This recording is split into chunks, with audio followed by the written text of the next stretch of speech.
fait, quand on s'intéresse au pouvoir, quand on s'intéresse à l'ascension des hommes et des femmes, à la corruption éventuellement des esprits, il faut lire Balzac. Et c'est vrai que la comédie humaine et tous les livres de la comédie humaine sont quasiment indémodables et il faut s'y plonger pour retrouver ce qui fait la société des réseaux, la façon dont on y progresse ou dont on est au contraire bloqué. Et c'est toujours un très bon enseignement pour quelqu'un qui s'intéresse à la mécanique du pouvoir.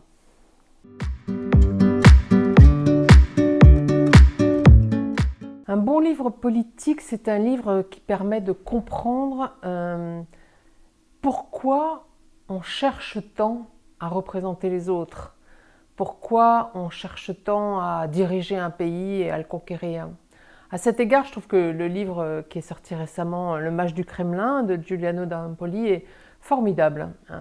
Il raconte effectivement ce conseiller de Vladimir Poutine qui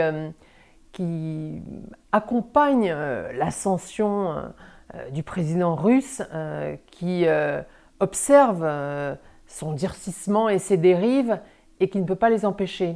Et vraiment, il raconte extrêmement bien ce qu'est la violence, la dureté, la cruauté du pouvoir et la faiblesse des hommes face à lui.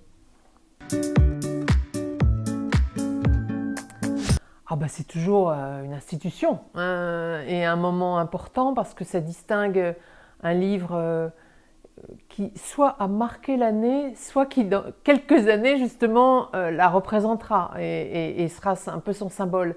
C'est un jury aussi bien composé et donc effectivement l'obtenir ou lire ceux qui ont obtenu le prix, ça permet de mieux comprendre les moments que l'on traverse.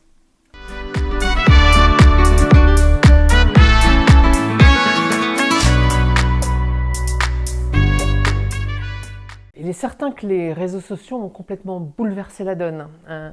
C'est une espèce d'opinion publique en direct, radicale, pas forcément représentative, même loin d'être représentative. Et pourtant, ces réseaux ont une influence indéniable. Il est clair que c'est un danger. L'absence de frein, l'absence de réglementation ont dénaturé une bonne partie du débat public. On le voit dans des grandes démocraties comme les États-Unis. On le voit aussi en France où heureusement les lois sont plus strictes tout de même et où on n'a pas encore les phénomènes de mensonges absolument racontés à tort et à travers partout. C'est vrai qu'on le voit bien, ça va changer profondément nos régimes et nos démocraties si on n'y prend pas garde. Et il faut vraiment s'en occuper très sérieusement.